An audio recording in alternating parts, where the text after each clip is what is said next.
السلام عليكم ومرحبا بكم في فيديو جديد. اليوم باش نحكيو على اخر اخبار الاحمر والابيض من انطلاق مهمه ماهر الكنزاري الى اخر اخبار الميركاتو. لكن قبل هذا ما تنساش تخلي سبسكرايب باش توصلك اخر الاخبار وشجعونا بلايك.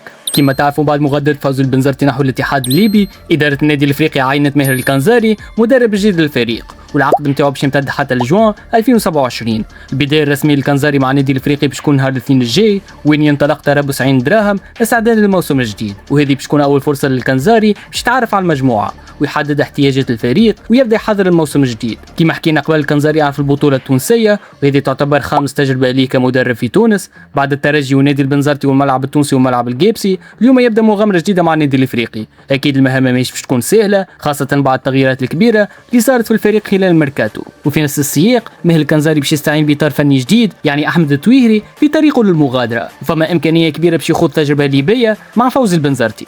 نحكيو على الانتدابات وين المهاجم الليفواري سليمان كوليبالي وصل اليوم لتونس وباش يدخل في مفاوضات نهائيه مع اداره النادي الافريقي. اذا تم الاتفاق على جميع التفاصيل اللاعب باش يصحح مع الاحمر والابيض. اكيد انه برشا منكم ما يعرفوش اللاعب هذايا، اجي ونحكي لكم عليه.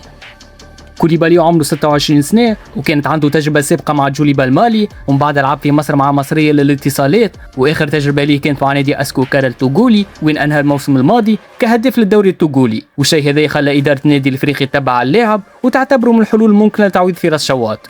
الملف حاليا في المرحله الاخيره، وفي الساعات القادمه تجب توضح اكثر الصوره. ما نحكيوش كان على الهجوم، حتى الدفاع فيه تحركات، وين المدافع البوركينابي سليمان وتارا البالغ من العمر 27 سنه يتواجد حاليا مع النادي الافريقي ويخضع لاختبارات فنيه. وتارا قدم موسم محترم مع مستقبل جابس وكان من ابرز المدافعين في فريقه. الاطار الفني باش يقيم مستواه وقت الاداره تحسم القرار، اما التعاقد معاه ولا تلوج على لاعب اخر. وبخصوص غيث الوهابي، وين برشا صفحات داولت اخبار تربط اسم غيث الوهابي بالنادي الافريقي، لكن الى حد اللحظه هذيا ما فما حتى مصدر رسمي او موثوق ياكد وجود مفاوضات فعليه بين الطرفين، الى ان ياتي ما يخالف ذلك. وبالطبيعه كان فما حاجه رسميه تلقاوها عنا. وفي ملف اخر، يبدو انه نادي اهلي بنغازي الليبي مازال يحب يعزز صفوفه بلاعب اخر من النادي الافريقي، خاصه بعد التعاقد الرسمي مع فراس شواط. تقارير اعلاميه اكدت انه اداره نادي اهلي بنغازي عندها رغبه كبيره في انتداب لاعب حمزه الخضراوي، ويمشي يكون ثالث لاعب يغادر الافريقي نحو الفرق الليبيه. الى حد اللحظه ما فما حتى اتفاق رسمي بين الطرفين، ومازال الملف في مرحله المتابعه.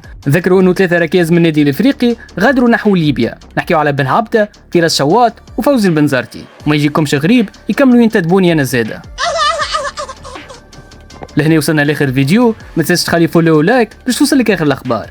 السلام عليكم.